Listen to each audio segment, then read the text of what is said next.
everybody. Good morning, good afternoon, good evening, depending on where you are. I'm Toni Samick, and I have the great pleasure and privilege of facilitating the discussion between Dr. Richard Cox, Professor, School of Library and Information Sciences at the University of Pittsburgh, Pennsylvania, USA, and Frank Tuff, who's right here to my left, who is our Associate Dean Academic and Professor in our Faculty of Native Studies here at the University of Alberta.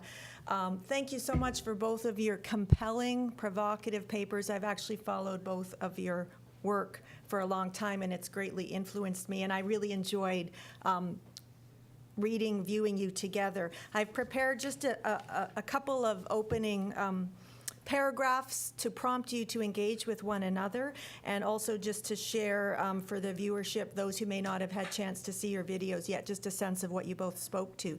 So Frank speaks to a need to increase research productivity, both for micro-studies and for grand explanations.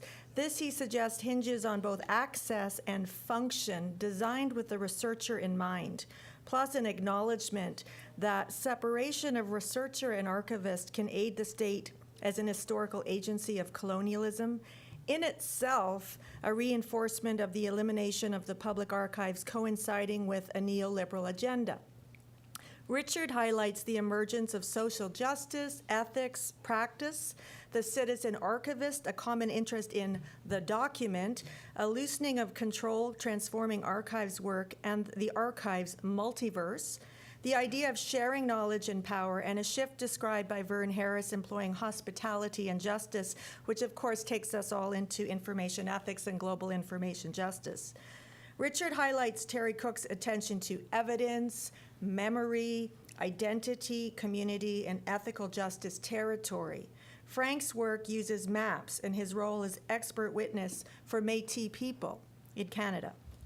Meanwhile, here in Canada, we are deeply immersed in the truth and reconciliation calls to action, looking at the experience of survivors of residential schools in Canada. Recommendations 69 and 70 actually relate to archives. For example, I quote, as part of a growing trend towards demanding better government accountability and transparency and the evolution of new privacy and freedom of information legislation, archives have become more directly connected to struggles for human rights and justice. That's on page 307 of the report. Our colleague here in the Faculty of Education, Dwayne Donald, spoke last week at our Faculty Council on perspectives from our Indigenous Council in the faculty. He spoke last week of the TRC calls to action both as an opportunity and as a danger. Frank is cautionary about converging library and archives. Richard shows a profession pulled apart and reframed by a convergence of various information professions. Meanwhile, higher education and government converge vocation and education, while library and information schools take on records management, knowledge management, information management, alongside librarianship and archival studies. Data science shines as the emergent transdisciplinary degree in the 21st century. What are your thoughts? And this actually connects back to Nigel's paper and comments earlier this morning. But what are both of your thoughts about rigorous approaches to teaching and learning in the field of archives? It's not common on an LIS, Library and Information Studies hallway, to find these days the majority of faculty no longer having lived experiences as working librarians or as working archivists. Should Frank worry then that an archives instructor may never have conducted archives-based research? Should we all worry that a social justice-oriented curriculum may be divorced from activism and simply steeped in theory? This brings us back to Pat also provoking, is ROM enabling or impeding? So perhaps we'll start with Richard, since you're further away, and we'll come back home here to Frank. One of the challenges that I face in teaching in the archives area with the students is trying to get them to engage with ethical and broader issues. They often come oriented to hands-on practice and other kinds of concerns, and they're not thinking about these bigger kinds of questions of accountability, social justice, other kinds of things that archival records may be used.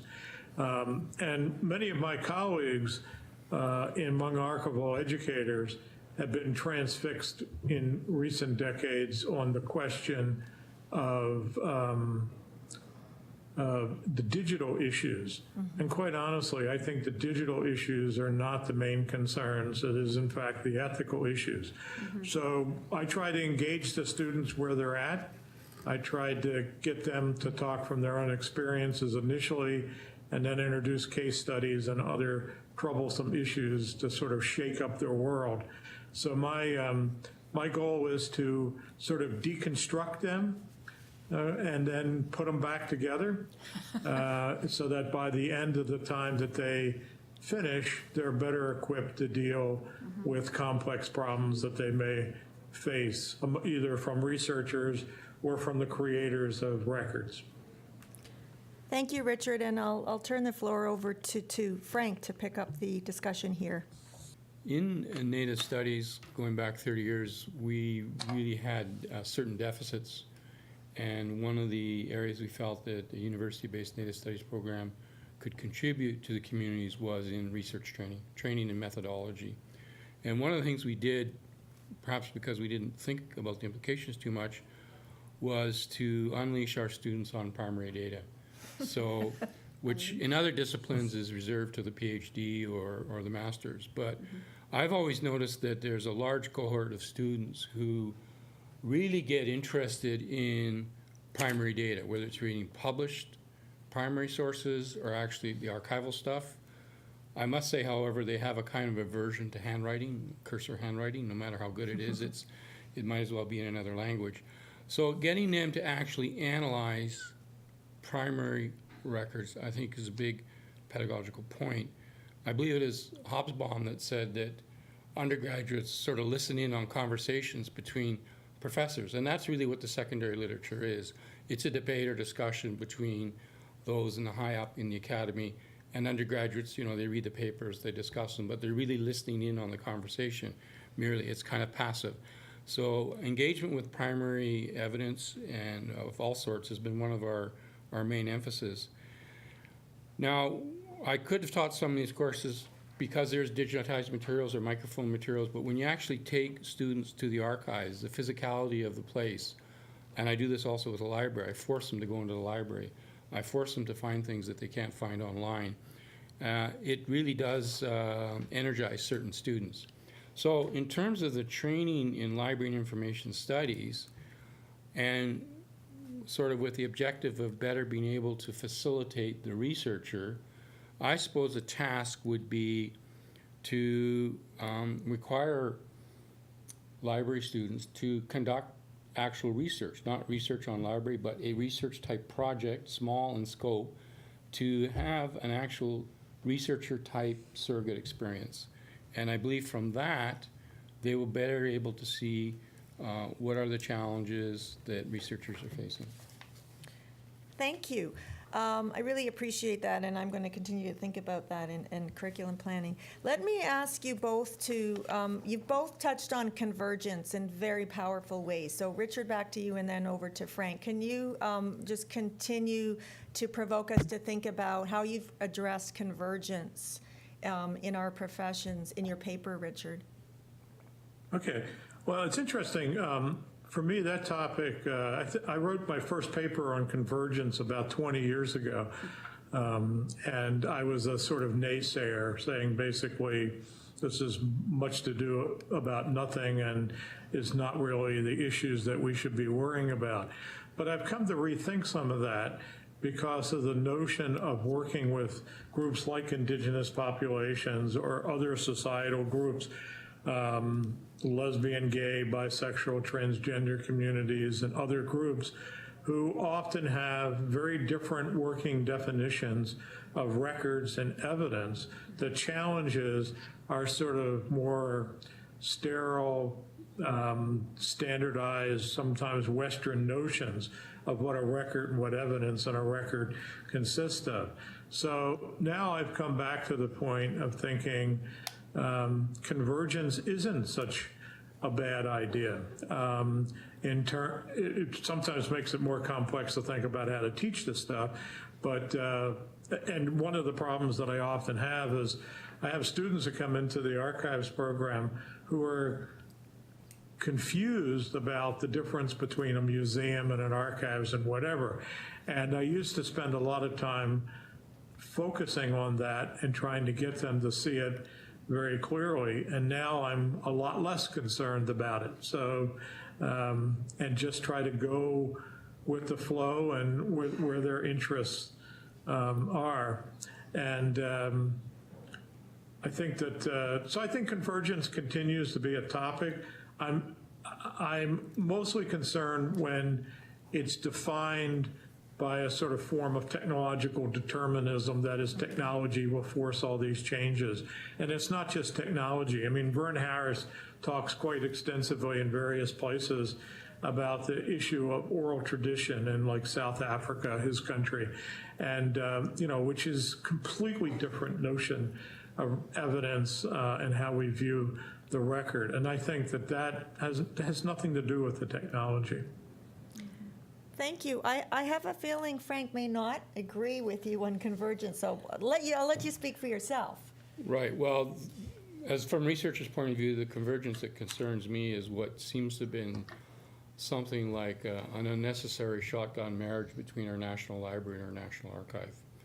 And while I see it's attractive that, you know, it's all information, we reduce everything, whether it's a published book or someone's letter or photograph, we can all classify it as information.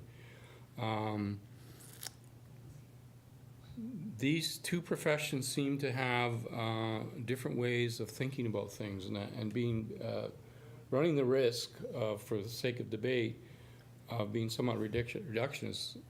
My point of view, librarians tend to be very deductive. Their technique seems to be very deductive. You can set up a finite list of search terms that allow you to classify books. We have the Library of Congress. We have all these things that allow, you know, most books have a title, these sorts of things that can fit in.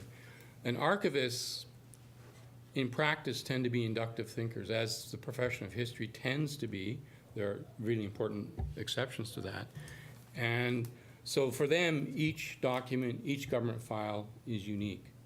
And so trying to do a metadata sort of thing is problematic. But it's not that one is superior to the other.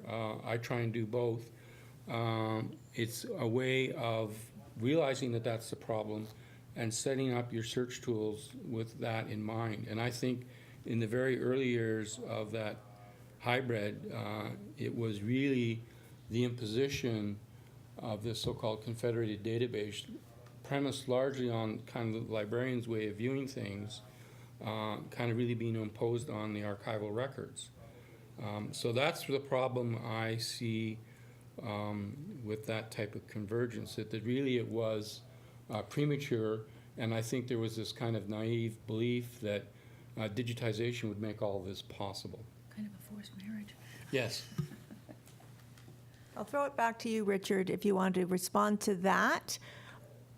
Well, I don't want to talk about your library archives situation in Canada, because I see that as more a political issue than I see it as anything else, from what I followed and what I understand. And I agree with what you're saying in the sense that it was a very large problem and a big mess. Okay, but I don't think that has to do. That's not the same as what most archivists or librarians, for that matter, or museum curators, let's not leave them out, are thinking about in terms of the possibilities of the convergence of different kinds of records or information systems. I think there's a lot of merit to seeing these things be able to be searched in certain kind of collaborative ways. In terms of the way librarians and archivists think, and comparing them to museum curators, yeah, there are different areas, different ways that they think. But quite honestly, more and more in a school like ours, an iSchool, we see less and less of a distinction between those kinds of things and more similarities. And I mean, I've just become the chair of a new department here. Our school is being merged with computer science and a medical informatics department and some other units to create a much larger school of computing and information. And I'm chairing a new department called the Department, let's see if I can remember this, the Department of Information, Culture, and Data Stewardship. Neither libraries nor archives are in the title.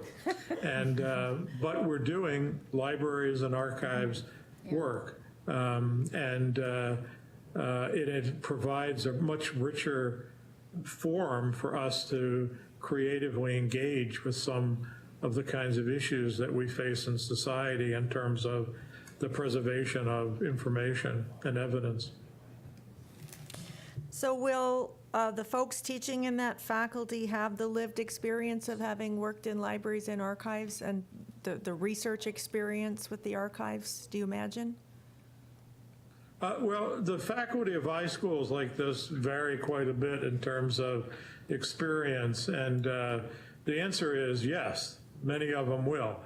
The answer also is some will not have that kind of experience, and some will have very different kinds of experience. And we're becoming much more collaborative, and up into including team teaching, designing courses together, engaging in research projects. And our students come from a very diverse group of backgrounds. Used to be that most of the archive students came from the humanities, and that's not the case anymore. We have quite a mix from the sciences, from other areas as well. The Department of Information, Culture, and Data Stewardship, do you have, that's great. Do you have a program on your campus, something akin to, we have an undergrad here in Science, Technology, and Society. Do you have something like there? Is this the kind of student that may gravitate here for grad school or different, do you think? Well, in the merger of the school, computer science brings a very large undergraduate program with it. And the idea is that some of the faculty in my department will be involved in designing some undergraduate courses that will fit into that, with the idea that the undergraduate computer science student might feed into the master's and PhD programs in my department. What used to be our information science and telecommunications department also has a large undergraduate program. We've never had, the old library and information science, we've never had an undergraduate program. A few of us have taught from time to time in that, so that's a whole area for development. So this is like a 5-year process that we've just embarked on. And I probably won't be here to see the conclusion of it. Retirement and/or death will intervene. Just let you jump in here and pick up the thread where you like, Frank. One of the problems I've noticed with students that have been, totally, well, you might as well almost say they're born digital savvy, is in some ways they don't understand the different categories of information. So if I ask them, well, what is that you have? They can't discern a book from a journal article, from a chapter, from a report. It's all on a file. It's all in a digital file. And they actually cannot discern the differences. And I actually think those differences, the difference between a single-authored book that's been peer-reviewed and published by Cambridge University Press or something like that, and something off a blogger's thing. These are differences in the quality and the nature of the information and analysis in the area. And for some reason, the digital stuff seems to obscure their ability to understand those distinctions. I'd like to ask Frank if he could contribute, particularly from the perspective of evidence, which came up in Richard's paper, going back to Terry Cook, and tie it back to the kind of project that you mentioned in your presentation and your expert witness work and your work with maps, and what you want us to carry forward from this and continue to think about in terms of such a word as evidence, particularly in this moment in time historically. My question would be, which we won't get into, is did the professionalization of archivists actually promote a separation between the researcher and the archivist? And but does it necessarily have to follow that that's what occurs? So on the question of evidence, and I didn't really fully develop this in my presentation, is I was on the stand, the Crown was going after me. It looked like, I was faking evidence or that I'd got a number wrong. And they had called the National Map Library and asked about this, and there was a flat-out denial about the existence of this piece of evidence. And it's fortunately that I was able to reproduce, call down to my lab and get them to send digitally up to my computer the original scan, which had very clearly the demarcation there. But that's actually a reflection of a problem I have as a historical geographer, is that maps seem to be almost, in some situations, a bit of a burden for the system. I think it partly relates to the Western mind's focus on linear ways of looking at things, at text. I think the great thing about digitalization is we can visualize stuff. So I've actually used PowerPoints in court. So yeah, the question of evidence is significant, but I think that when we look at Section 35, that's part of our Constitution, and the argument for treating Aboriginal rights as constitutional rights having existed prior to 1982, archives have been tremendous aid to that. Many of the key cases where there is some sort of gain made by the litigants against the state, and here's the ultimate irony, we're by and large using state records against the state. And I'm very, I guess, upset when certain people delegitimize archival stuff by sloganing it as a colonial institution. Well, it's true by definition. But by and large, when it comes down to some sort of successful litigation around treating Aboriginal rights, which in turn is a leverage for Indigenous people in Canada against the state, archival records have been a very, very important piece of evidence. Thank you. That sounds like a great case and example in the kind of teaching and writing that you're doing about archives and the social justice ethos. Did you want to comment on that, Richard? We have a few minutes left. Or share some cases that you're working on. Right, a couple of comments. I mean, one, your earlier comment about separation of archivists from researchers depends on how we define researchers. Professionalization of archivists certainly led to a separation between archivists and historians, but that was as much the fault of historians as anything else, and there's a whole vast literature and debate about that. I think in terms of the Indigenous populations, I mean, we still have so much to learn. The Society of American Archivists, one of the cases that I've had students look at and I've looked into, is the way we dealt with this proposal for the Native American Archives protocols, which the society rejected, and the society acted like a third world, or acted like a colonial power in the third world.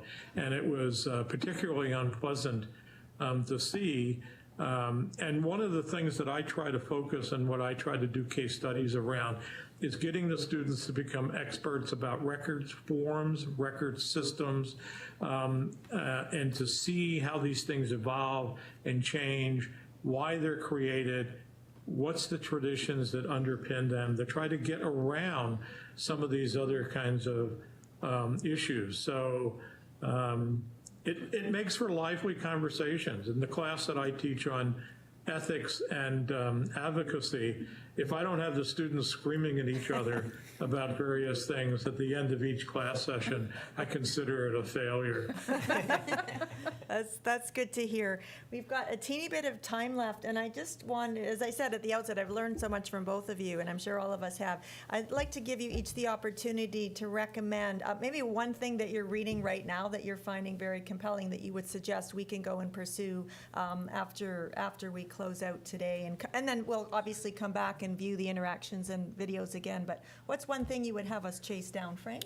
I want to get back to, and I want to agree with the idea that it isn't been a one-way street as I presented in terms of the separation.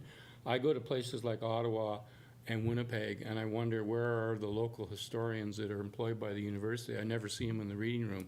Now, that might be bad sampling, but yes, that's an important corrective. In terms of reading, I'll recommend two. One would be Arthur Ray's book on Telling It to the Judge, which is his experience as an expert witness in courts. And the second one is a book that, if it's not already out, it will be out, McGill-Queen's University Press, where he looks at the claims process in the United States, going back to the Indian Claims Commission, which really started the ball rolling, Canada, Australia, New Zealand, and South Africa. He looks really at the role of claims research, not the particulars of the rights or the issues at stake, but the process of doing claims research in these different jurisdictions. So I'd recommend both of those. Thank both you. by Arthur J. Ray. Arthur J. Ray, thank you very much, Frank. And Richard, what might you recommend for us? I would recommend research and writings by several different people. Vern Harris, his book Archives and Social Justice, from the South African perspective. I would recommend any of Ann Gillian's writings from UCLA. She's been looking at a lot of issues related to justice and repatriation claims, things like that.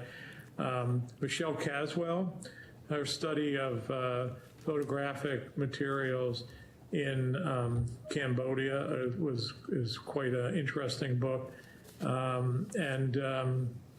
Who else would I recommend? I mean, but those three among them are people who are writing very provocative and controversial things, even within the profession.